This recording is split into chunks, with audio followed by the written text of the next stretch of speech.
Hi everyone, this is a game we call Wacky Races. Now I've got it written out on just a bit of paper here, and I've also played this outside with the kids on a basketball court where we might have a 10 by 10 grid laid out.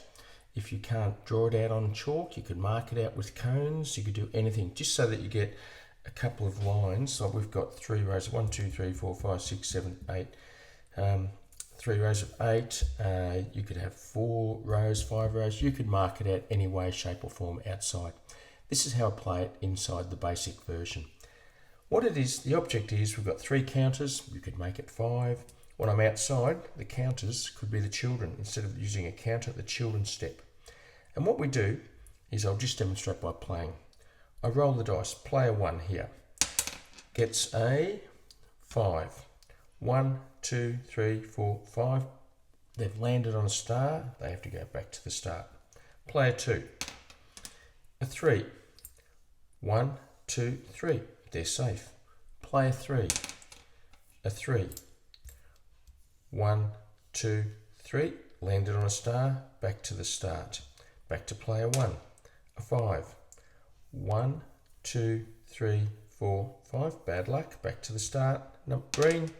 A 1, on a star, back to the start. Purple, a 2, 1, 2, and so on. We keep playing. If you can pass over a star, say if I've got a 4, 1, 2, 3, 4, that's okay. But if I land on a star, back to the start. When I get, say if I get to here, I obviously need a 1, a 2 to get past. You can decide whether, if they got a 3, they go 1, 2, they can get past. That's up to you to decide. But I usually go, they've got to get a 2 to get through. When they get one person or counter through, then the next one starts. First one to get all their counters or people through at the same wins. Outside or even inside, you could play it like this. If you're people playing, say if I got you could have 3 at the same time, you get a 4. 1, 2, 3, 4. 1, 2, 3, 4. They would go back to the start. 1, 2, 3. They would go back to the start. For the next roll, red could have another person starting, so both of these will move at the same time. Green will have only one person. Purple would have only one person starting. So when you can get another person starting, they can go through. So you could theoretically, if I had someone there, and someone there, I roll this dice. A 6 comes up. Can't use it. 1, 2, 3, 4, 5, 6.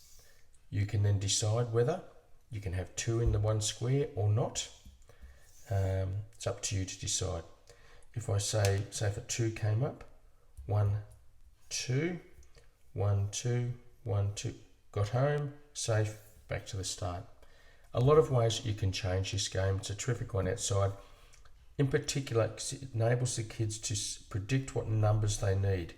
If this child here sees a 4, some of them will go 1, 2, 3, 4 and actually do it. Others will go 4, no, can't do it. They know a 1, a 4 or a 6 is no good for them. Then you can also decide, is it fair? Well, they've all got 3. Is it fair that they've got 2 in the same spot there?